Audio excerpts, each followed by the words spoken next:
Salut Midgardien, j'espère que tu vas bien en ces périodes de fêtes qui approchent.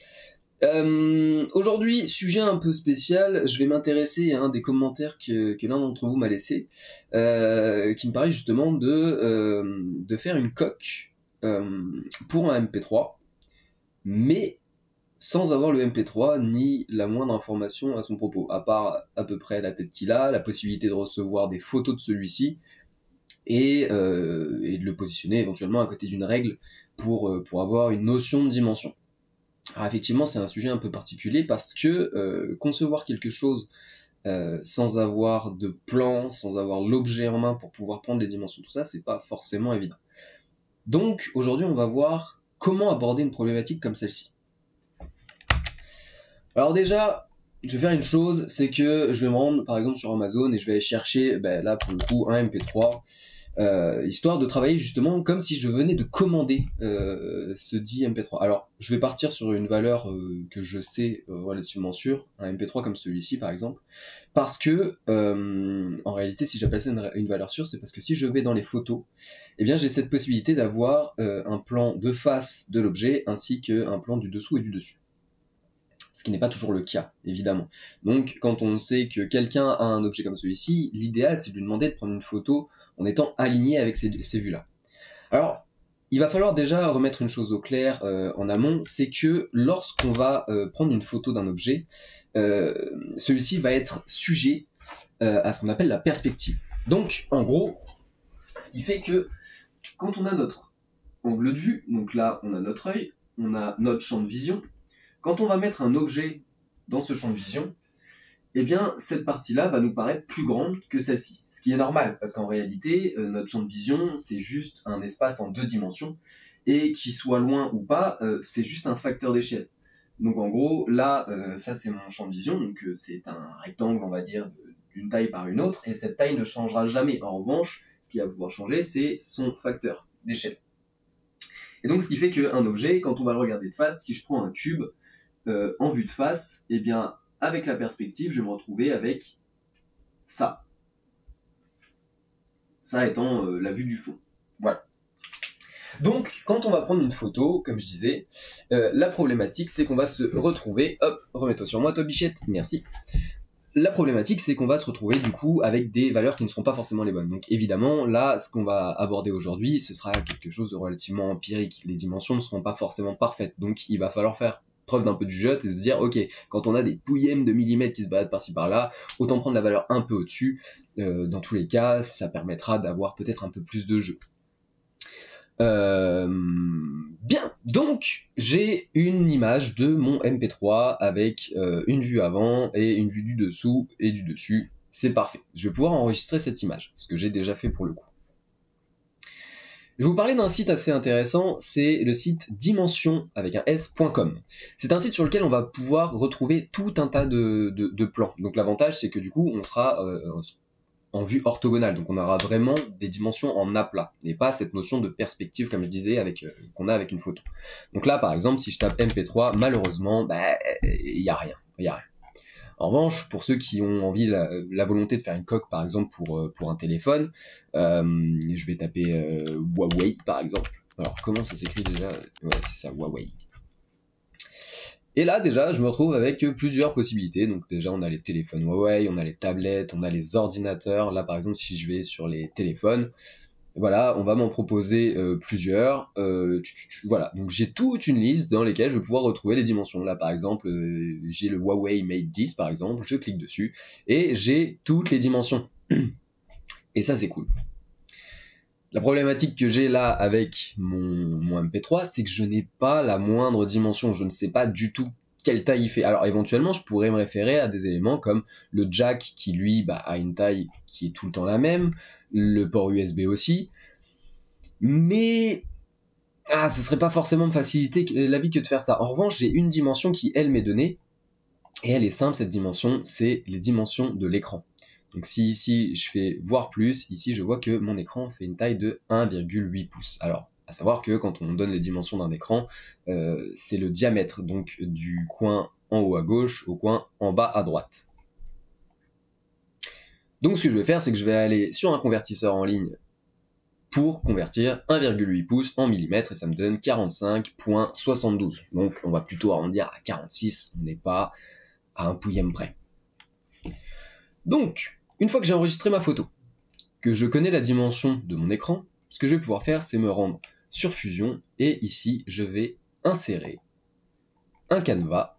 Ce canevas, du coup, ce sera l'image que j'ai téléchargée. Donc je vais me mettre en vue de face, hop, comme ceci, ok.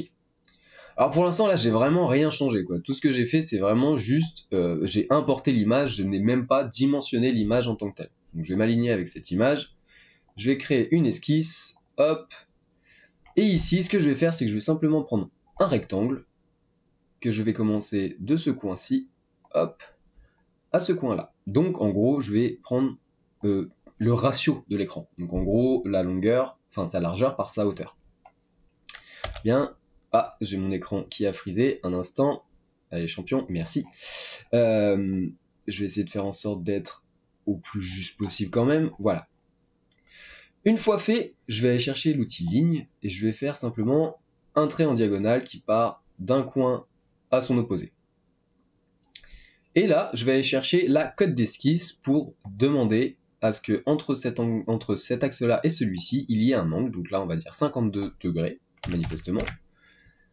Et on va simplement valider cette cote. Si on valide cette cote, c'est pour une raison très simple, c'est que là, quand je vais changer les dimensions de mon rectangle, eh bien forcément, le facteur entre la largeur et la hauteur sera toujours le même. Et c'est ce qui fait que maintenant, je vais pouvoir faire une chose simple, c'est que je vais donner une dimension à cette ligne-là, qui sera du coup de 46 mm. Voilà, donc là, je vais avoir ma référence sur laquelle je vais pouvoir remettre par la suite mon canevas. En tout cas, un nouveau canevas. D'ailleurs, je vais pouvoir terminer... Alors, je ne vais pas encore terminer l'esquisse. Déjà, ce que je vais faire, c'est que mon trait du centre, là, je vais faire ici, à droite, dans la fenêtre contextuelle, je vais changer en construction, de manière à ce que quand je vais extruder éventuellement cette face-là, ça extrude tout le rectangle et pas seulement deux triangles. Et je vais aller contraindre du coup cet axe-là avec une contrainte milieu en sélectionnant la diagonale et le point d'origine. Voilà. Ce qui fait que mon rectangle est parfaitement centré par rapport à mes origines. Ok. Et maintenant, je peux terminer mon esquisse. Je vais masquer le canevas, j'en ai plus besoin pour l'instant. En revanche, je vais en ramener un nouveau. Donc, je vais aller faire... Voilà, soit j'en ramène un nouveau, soit directement ici, je viens en bas dans mon arborescence intervertir les deux. Donc, je fais passer mon esquisse avant mon canevas. Je fais réapparaître mon canevas et là, je retourne travailler dedans pour pouvoir changer son échelle. Alors déjà, on va faire en sorte que les textes soient dans le bon sens. Donc ici, je vais cliquer sur la sorte de petit sablier, pardon. Comme ça, voilà, ça a retourné l'image. Et je vais pouvoir jouer avec l'échelle, voilà. Et là, l'objectif, ça va être d'aligner au plus possible mon écran avec mon esquisse. Voilà, de manière à avoir au final les dimensions au plus exactes possible de mon MP3 par la suite. Donc hop, voilà. Je suis pas mal là. Ok, et ben on va valider ça, on est pas mal. Ouais, encore une fois, c'est ce que je disais, malheureusement, on peut pas être au pouillème près. En revanche, dans tous les cas, voilà, faut pas oublier que là, je suis loin de faire 4,6 en fonction de mon écran. Je suis tellement zoomé que on est vraiment mince sur plus grand chose. Donc, je vais valider. Ok. Ce qui fait que maintenant, je vais pouvoir créer une nouvelle esquisse sur le plan XZ et je vais pouvoir faire les contours de ce dit MP3. Donc, je vais aller chercher un rectangle par le centre. Je vais venir à peu près ici, à peu près là. Ok.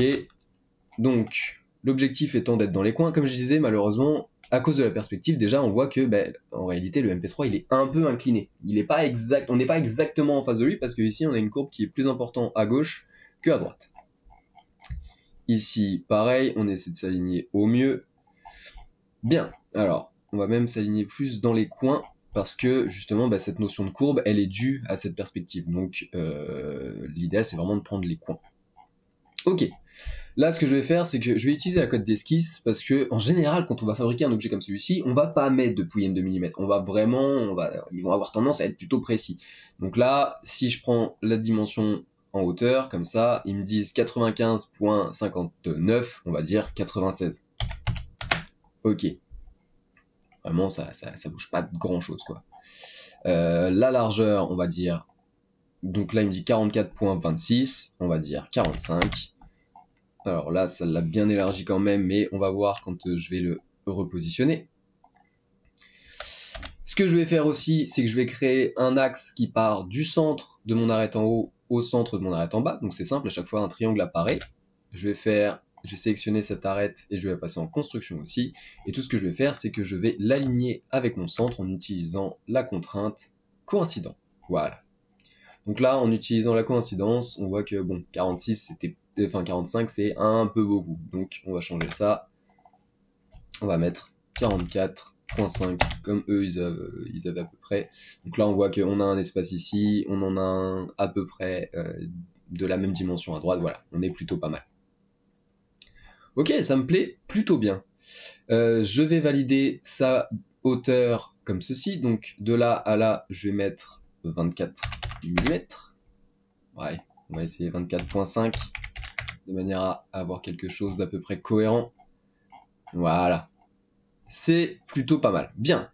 Ce qui signifie que du coup, de notre centre au bas, on a une dimension de 71,5. Voilà, ça c'est une dimension qu'il est important d'avoir en tête.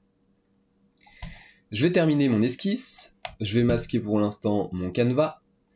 Je vais créer un plan de décalage de mon plan XY et je vais mettre moins 71,5. C'est ce que je disais, c'était important d'avoir cette notion de la dimension entre le centre de mes origines au bas de mon esquisse, ce qui m'a permis de m'aligner parfaitement. Je vais m'aligner avec ce plan de décalage et je vais, sur ce plan de décalage, insérer un nouveau canevas. Voilà. Donc, celui-ci. Et là, cette fois, je vais prendre du coup les vues du dessus et dessous en faisant mon possible pour essayer de les aligner avec ce que j'ai déjà de mon esquisse. Voilà. Alors vraiment, c'est essayer de faire quelque chose qui s'en rapproche le plus possible, mais c'est vraiment pas dramatique si on n'est pas parfait. Dans tous les cas, malheureusement, on est sur de la recherche empirique, en tout cas sur de la conception empirique. Voilà. Ok. Je termine l'importation de mon canevas. Maintenant, je vais créer une esquisse sur ce plan de décalage.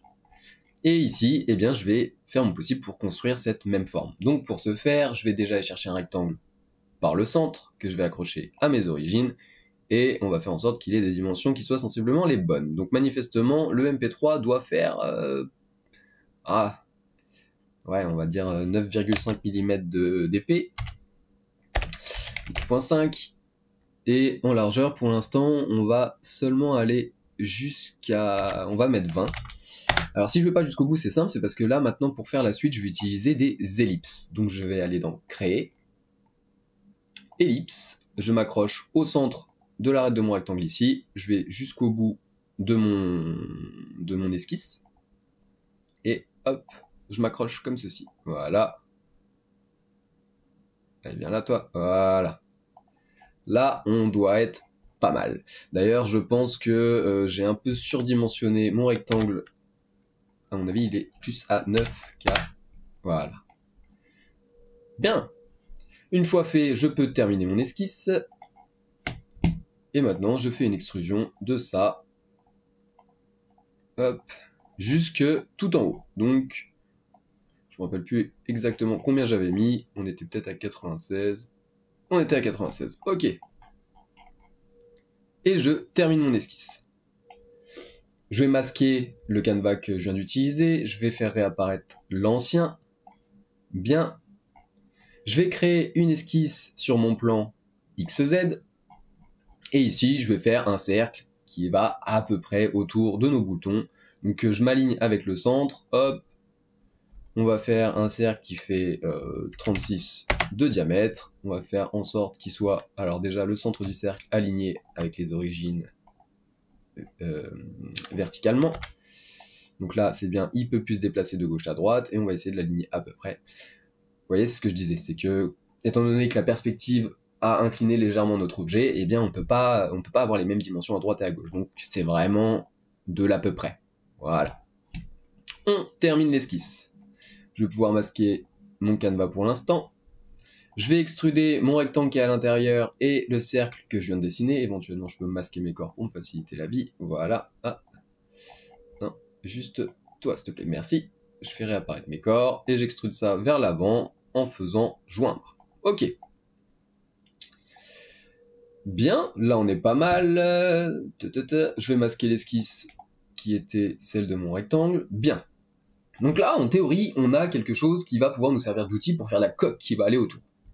Il va nous manquer un dernier élément, c'est que en haut, il va falloir anticiper tous les petits boutons qu'on va pouvoir retrouver. Donc là, par exemple, on sait que en haut, on va avoir le bouton de verrouillage manifestement et l'endroit où on peut insérer une carte SD. Ça, cette partie qui est ici avec le port USB, manifestement, elle est en dessous et ça se voit par rapport à la petite attache qu'il y a là. Je propose de faire en sorte que le MP3 s'enfile par le dessous. Donc en gros, que la partie avec le port USB et le jack soit complètement libre, et que ce soit au-dessus qu'on ait la butée pour que le MP3 ne dépasse pas de la coque. Donc là, on va le faire, pareil, encore une fois, de manière assez empirique. Je vais faire en sorte que mon élément dépasse bien de ces endroits-là. Donc pour ce faire, hop, je vais masquer mon canevas, je vais créer une esquisse en vue du dessus ici, et l'objectif c'est vraiment juste d'avoir une petite butée, donc je vais simplement faire un cercle qui va à peu près jusque là, on va dire 36, c'est bien, voilà, terminer l'esquisse, et ça, je vais pouvoir extruder cet élément là sur 10 mm, oh là, j'ai mis un peu beaucoup là, sur 10 mm, voilà. Et donc là on a tout l'outil nécessaire pour créer ma coque. Seule chose qui va nous manquer, c'est le jeu. Parce que évidemment, il va falloir ajouter un petit jeu quand même entre notre MP3 et la coque qu'il va y avoir autour. Donc on va anticiper ce jeu-là, et pour ce faire, on va simplement aller chercher l'outil appuyer tirer, qui va nous permettre de décaler les faces. Donc on va sélectionner les contours du MP3. Voilà. Éventuellement, je pourrais sélectionner aussi le tour du bouton ou ces choses-là, mais c'est pas nécessaire. On n'oublie pas les petites parties en haut, parce que là aussi, il va falloir qu'on ait un léger décalage. Et là, je fais un décalage de 0.2. Voilà, donc ce sera le jeu que j'aurai entre mon MP3 et ma coque. Maintenant, pour terminer, on n'a plus qu'à créer une esquisse sur la partie du dessous de notre objet. On va créer un plan de décalage de la valeur qu'on va vouloir pour notre épaisseur de coque. Donc là, par exemple, je vais mettre 2 mm. Je termine l'esquisse et je viens extruder mon décalage plus la partie qu'il y avait en dessous jusqu'au haut de l'outil, et on va rajouter en plus une valeur, donc là on est à moins 96.2 et on va rajouter moins 2 qui sera les 2 mm de coque qui seront au-dessus de notre MP3, et l'opération ce sera nouveau corps. Ok, ce qui fait que maintenant dans nos corps on en a deux. Ce qu'on va pouvoir faire maintenant, c'est aller chercher l'outil combiner. Notre corps cible, ce sera notre coque. Notre armature, ce sera l'outil qu'on a fabriqué. Notre opération, c'est couper, et on n'a pas besoin de conserver les outils. Donc on fait OK. Et voilà, on se retrouve avec notre coque qui va aller autour de notre MP3. Éventuellement, on peut rajouter un peu d'esthétisme en rajoutant un petit chanfrein ici, un petit chanfrein là, et éventuellement un petit chanfrein là de 1 mm. Voilà, on est pas mal. Éventuellement, j'en aurais peut-être même rajouté autour de l'écran pour ajouter un peu de douceur à la structure. Voilà. Et donc, on a la coque qui va aller autour de notre MP3, comme ceci. Voilà Midgardien, j'espère que ce petit tuto t'aura aidé. Là encore une fois, c'était pas tant un tuto de modélisation, mais plutôt comment aborder des problématiques comme celle-ci. C'est-à-dire que voilà, on a un objet et on n'a ni les plans, ni les dimensions, ou à la limite on peut retrouver une dimension. Donc voilà, c'était plus aborder cette manière de rechercher les éléments dont on peut avoir besoin, plus que de modéliser réellement. Voilà. J'espère que cette vidéo te sera utile, et puis je te souhaite une bonne continuation et à très vite Midgardien. Ciao.